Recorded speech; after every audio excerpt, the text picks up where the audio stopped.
오늘 말씀은 네 부모를 기쁘게 하라라고 하는 제목으로 함께 은혜를 나누고자 합니다. 사실 부모님의 희생과 헌신을 생각해 보면 효도는 모든 자녀들이 반드시 해야 할 필수 덕목인 것입니다. 무엇보다도 하나님께서는 하나님 다음으로 공경할 대상으로 부모님을 분명하게 성경에서 기록으로 말씀하고 있는 것입니다. 그리고 공경하는 자에게는 하늘의 복뿐만 아니라 땅의 복도 허락해 주시겠다고 분명하게 약속을 해주고 계시는 것입니다. 사랑하는 성도 여러분, 부모님께 효를 다하는 성도의 삶이 되기를 주의 이름으로 축원합니다. 오늘 본문의 말씀에도 바로 이 잠언서가 효와 관련된 말씀이라고 할 수 있습니다. 이 말씀에 보면 부모의 마음을 기쁘게 하라라고 말하고 있습니다. 부모의 마음을 기쁘게 하는 일이 과연 무엇일까? 오늘 세 가지로 살펴보고자 합니다. 첫째는 부모에게 충종하라라고 하는 것입니다. 부모의 마음을 기쁘게 하는 일 가운데 하나는 부모에게 충종하는 일입니다.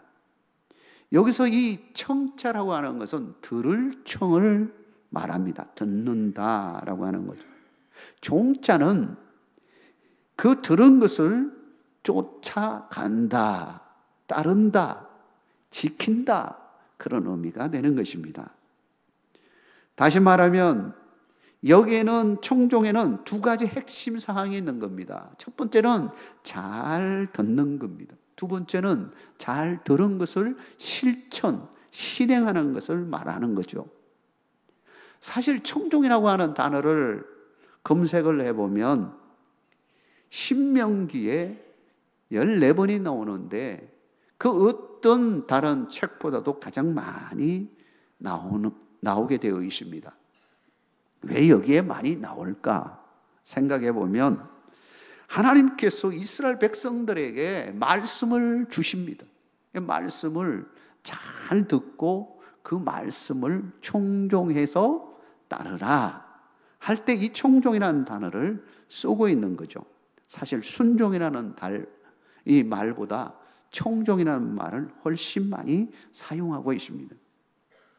특별히 신명기 30장 9절과 10절에 보면 이렇게 말합니다. 네가 네 하나님 여호와의 말씀을 청종하여 이 율법책에 기록된 그의 명령과 규례를 지키고 네 마음을 다하며 뜻을 다하여 여호와 네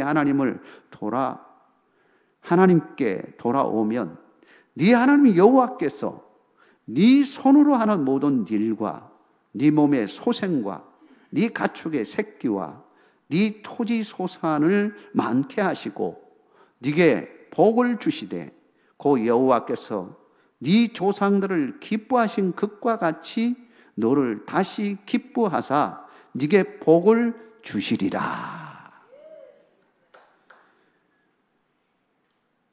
이 말씀을 쭉 종합해 보면 영적 아버지 되신 하나님을 기쁘시게 하는 일이 뭔가? 여러분, 하나님을 기쁘시게 하는 여러분 되시길 주의 이름으로 축복합니다. 우리는 하나님을 기쁘시게 하는 삶을 살아드려야 합니다. 그렇다면 하나님을 기쁘시게 하는 일이 뭐냐? 오늘 본문의 말씀을 보니까 하나님의 말씀을 잘 듣고 그것을 지키고 행하는 겁니다. 그게 한 단어로 청종이라는 단어를 쓰고 있는 겁니다. 그렇다면 우리의 육신의 아버지, 우리의 육신의 부모님을 기쁘게 하는 일이 뭘까? 그것도 마찬가지로 부모의 말, 부모에게 청종하는 것이 부모를 기쁘게 하는 것이다라고 하는 것입니다. 여러분, 부모를 기쁘시게 하는 여러분 되시길 주의 이름으로 축복합니다. 그러려면 부모의 말씀을 잘 듣고 행하는 자가 되어야 된다라고 하는 것이죠. 청종하는 자가 되어야 된다. 이렇게 말하고 있는 것입니다. 신약에 가서 바울도 에베소서 6장 1절에서 이렇게 말합니다. 자녀들아, 주 안에서 너희 부모에게 순종하라. 이것이 옳으니라. 자녀들아, 주 안에서 너희 부모에게 순종하라. 이것이 옳으니라. 이렇게 말하니까 어떤 사람은 이걸 인용해가지고 주 안에서 부모에게 순종하라 그랬으니까 믿지 않는 우리 부모 뭐 말하는 거 순종 안 해도 되지 않나 하고 이렇게 적용시키는 사람이 있습니다. 여러분, 이 본문은 그렇게 해석할 수도 있지만 이렇게 해석하면 진짜 본질에서 멀어질 수 있습니다. 현대인 성경에 이 본문을 찾아보면 이렇게 되어 있습니다. 자녀들은 부모에게 순종하십시오. 이것이 주님을 믿는 사람으로서 옳은 일입니다. 예수 믿는 부모에게, 예수 믿지 않는 부모에게 불순종해도 좋다, 그런 이야기가 아닙니다. 믿든 안 믿든 부모에게 순종하는 것이 우리 크리스찬의 뭐라는 거예요? 마땅한 일이다라고 하는 겁니다. 그러고 보면 주 안에서라고 하는 이 말을 다른 말로 고쳐 말하면 그리스도인으로서 우리는 부모에게 순종해야 된다라고 하는 겁니다. 우리는 크리스찬입니다. 크리스찬으로서 살아가는 존재들입니다. 그렇기 때문에 주님의 말씀을 따라가는 것, 하나님의 말씀에 순종하고 살아가는 것을 최고의 목적으로 삼고 살아가는 사람들입니다.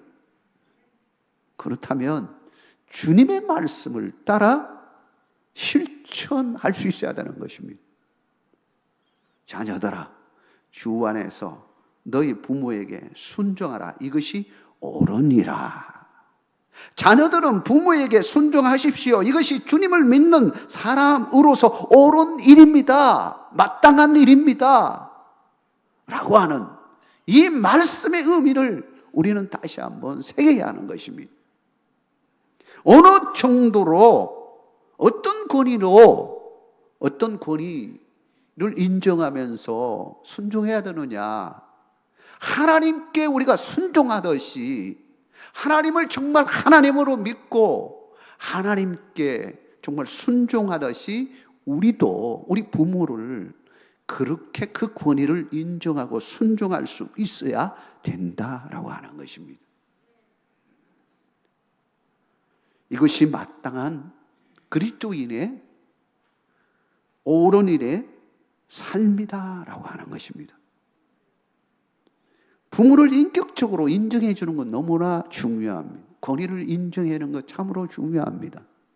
믿는 사람이든 믿지 않는 사람이든, 물론 구약에는 믿는 부모입니다. 마땅히 믿는 부모들입니다. 왜냐하면 바로 이스라엘 백성들에게 주어진 말씀이기 때문이죠.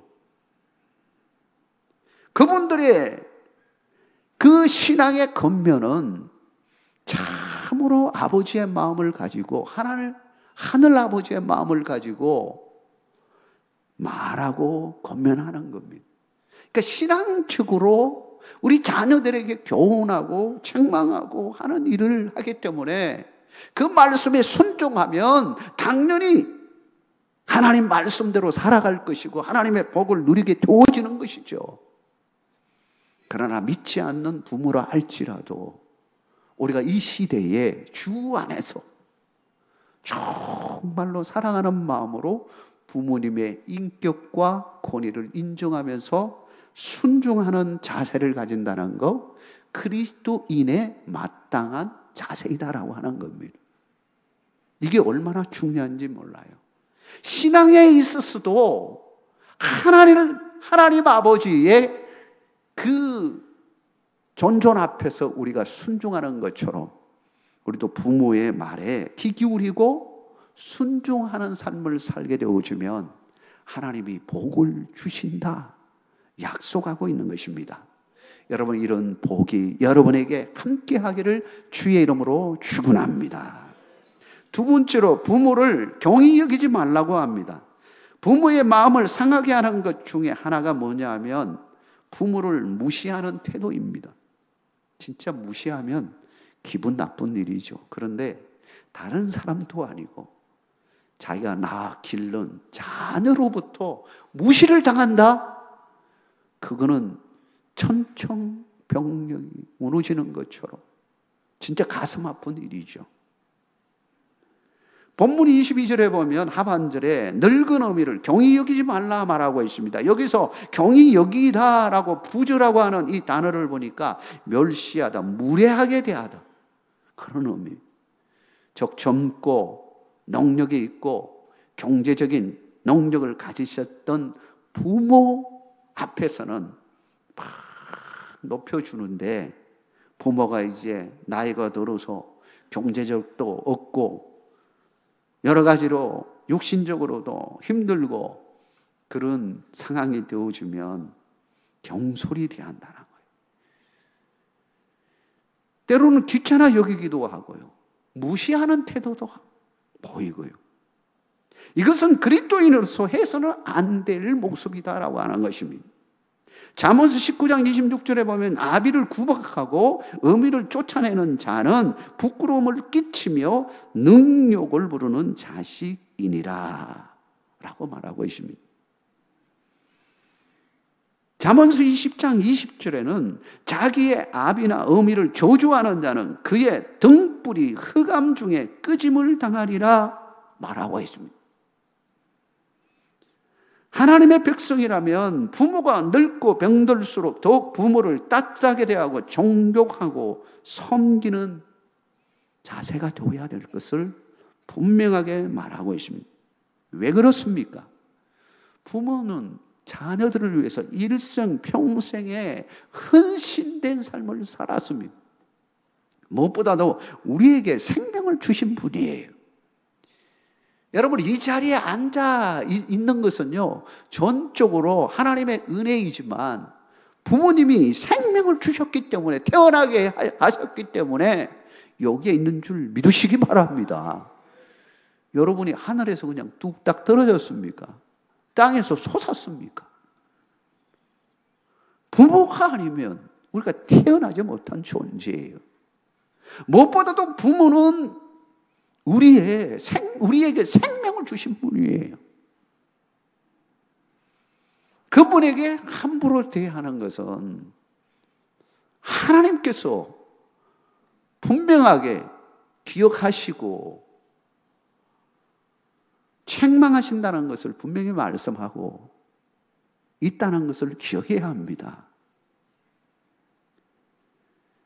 반대로 자녀들이 부모를 잘 섬기는 거 얼마나 귀한지요. 잠언서 17장 6절에 보니까 손자는 노인의 면류관이요 아비는 자식의 용환이라 말하고 있습니다. 부모의 희생이 없다면 나라고 하는 존재가 있겠습니까? 부모를 경히 여기지 않는 것이 부모님을 정말 기쁘게 하는 것임을 우리는 깨달아야 합니다. 부모를 대우해주고 우대하는 것 참으로 중요해요. 다른 사람들은 막 대우해주고 우대해주는데요, 정작 대우받아야 하고 우대받아야 할 부모에게는 함부로 한다면 그거는 우리 그리스도인의 사명이 아닌 거예요. 모습이 아닌 거예요. 우리 천부에 속한 우리 온 성도들은 여러분의 육신의 부모님을 정말로 우대하고 대우해주고 섬길 수 있는 여러분 되시길 주의 이름으로 축복합니다. 마지막으로 부모를 기쁘게 하라라고 하는, 정말 부모를 기쁘게 하는 일은 무엇일까 생각해 보게 되어집니다. 여러분, 부모를 기쁘게 하는 일이 무엇일까요? 오늘 본문에 보면 이렇게 말하고 있습니다. 23절, 24절에 우리 같이 한번 읽어보겠습니다. 진리를 사대에 팔지는 말며 지혜와 훈계와 명철도 그리할지니라. 의인의 아비는 크게 즐거울 것이요 지혜로운 자식을 낳은 자는 그로 말미암아 즐거울 것이니라. 이 말씀에 보면 의인의 아비는 이렇게 나와 있죠. 의인의 아비는 신앙을 가지고 있는 아비를 말하는 겁니다. 지혜로운 자식은 이것은 신앙을 가지고 있는 하나님을 믿는 자녀를 말하는 것입니다. 의인의 아비, 아버지의 입장에서 정말 기쁠 때가 언제냐면 내 자녀가 잘 돼서 돈을 많이 번다든지 명예가 올라가든지 그런 것이냐? 그것도 기쁨을 주는 일이지만 진짜 기쁨을 주는 것은 바로 하나님을 경외하는 믿음. 믿음으로 살아가는 것이라는 거예요. 믿음의 부모들은 자녀들이 행복하게 신앙생활하고 살아가는 삶을 보고 흐뭇해하고 감사하고 기뻐하는 것입니다. 왜냐하면 하나님 안에 살아가는 자녀만큼 정말 중요한 일이 어디 있습니까? 하나님 안에 살아가는 삶이 있다면 어떤 어려움도 다 극복하고 이겨낼 수가 있는 것입니다.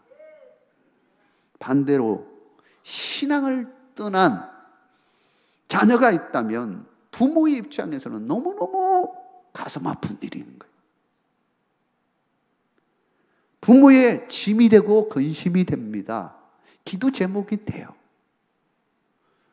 언제 돌아오나 하고 정말 눈물나게 새벽에 하나님 앞에 나와서 기도할 수밖에 없고요. 늘 그 마음이 그것 때문에 기쁨이 배가 되어야 되는데 그렇지 못하고 그것 때문에 근심이 된다면 이게 얼마나 힘든 일입니까? 부모에게 기쁨을 줄 수 있어야 되지 않겠습니까? 기쁨을 주려면 첫째는 무엇보다도 예수님을 잘 믿는 신앙의 삶이 되어야 한다라고 하는 것입니다. 우리 자녀들이 예수님을 잘 믿으면요, 만사 오케이가 되는 거죠. 이것만큼 귀한 게 없는 겁니다. 그렇지 않으면요, 다른 것으로 아무리 채워져도요, 그것 부모들이 아는 거예요. 아이고, 저거 혹시 저러다가 잘못되면 어떨까? 재물이 많아지면 또 신앙 위에서 재물이 많아지면 그걸 컨트롤할 수 있지만 돈 번다고 그게 막 시간, 뭐 노력, 돈 다 투자해가지고 그게 하는데 하나님 떠나서 그 일을 하다 보면 잘 될 수가 있겠습니까? 잘 안 됩니다. 그러면 부모의 입장에서 얼마나 가슴 졸이겠습니까? 기쁜 일이 안 되는 거죠. 여러분, 연세가 많아지면 많아질수록 마음이 편해야 됩니다. 우리 어르신들은 동의하시죠? 연세가 많이 들어갈수록 웃는 일이 더 많아져야 합니다. 그래야 몸속에 좋은 것들이 호르몬 작용에 의해서 기쁨으로 말미암아 주어지는 호르몬들이 생성이 되어져서 육신적으로도 건강해지는 겁니다. 이런 이야기가 있죠. 20초 동안 크게 소리내어 웃으면 5분간 힘들어서 노를 젓는 이 에어로빅 효과라고, 이 효과가 생긴다라고 하는 겁니다. 그러니까 웃는 것이 얼마나 좋은 일인지 20초만 막 웃으면요, 몸속에서 막 좋은 것들이 그냥 생겨가지고요, 열심히 5분 동안 노젓는 일 하는 거, 이거 효과가 안 나는 거예요. 어린아이들은 하루에 평균 400번 웃는다고 합니다. 근데 어른은 겨우 15번 웃는데요. 그러니까 나이가 들어가면 웃을 일이 점점 줄어져 가는 거죠. 근데 억지로라도 웃으셔야 된다는 거예요. 그러니까 우리 자녀들이 부모님을 생각하면서 부모님을 자꾸 웃겨줘야 되는 거예요. 저도 멀리 계시지만 부모님에게 전화해가지고 제가 웃깁니다. 웃기는 재주가 별로 없지만 웃겨요. 그리고 가끔 제가 집에 가면요, 저도 어린왕을 부려요. 이 나이에. 제 나이가 그래도 먹었습니다. 웃긴다니까요. 그리고 막 끌어안아 주고요. 어머니 탁 포옹해 주고 허그하고요. 아버지도 허그해 주고요. 처음에는 아버지가 막 이러더라고요. 그러더니 요즘은 아주 잘 안기세요. 이제. 그래서 이게 굉장히 중요해요. 부모들을 자꾸 안아주세요. 자기 애인도 사실 부인도 잘 안 안아주는데 부모님에게 하려고 하니까 좀 머쓱하기도 그럴 수도 있습니다. 근데 아내는 진짜 잘 해줘야 되고, 저도 잘합니다. 시켜야죠. 우리 부모님에게 진짜 잘 해주세요. 웃을 일을 만들어주세요. 그러면요, 마음이 기뻐요. 그리고 마음이 기쁘면요, 모든 소화들도 잘 되고 건강해지는 거예요. 부모님들이 웃어야 돼요. 부모님들이 근심에 쌓여 있으면요, 그 자녀들에게까지 영향을 미치게 되어집니다. 역으로 하세요. 여러분들이요, 웃으면서요, 막 웃겨주고요, 기도해주고요. 그리고 최고의 선물은요, 예수 믿지 않는 부모에게는 예수님을 전해줘야 되는 거예요. 이게 가장 좋은 선물인 거예요. 왜냐하면 우리의 기쁨과 편안은 하나님으로부터 오는 기쁨과 편안을 얻어야 진짜 기쁨과 편안을 누릴 수 있기 때문입니다. 믿는 우리 자녀들이 부모에게 진짜 줄 수 있는 가장 소중한 선물은요, 예수 그리스도입니다. 예수님을 전해주면요, 다른 거 선물 이제 좀 뒤에 해도요, 알아서 다 기쁨이 와요. 참 신기해요. 주님이 주시는 것으로 꽉 차 있으면요, 다른 거 별로 신경 안 쓰십니다. 하나님을 기쁘시게 하는 우리 모두가 되기를 주의 이름으로 축원합니다. 아울러서 부모를 기쁘게 하는 우리 성도의 삶이 되기를 주의 이름으로 축원합니다. 하나님 아버지 감사합니다.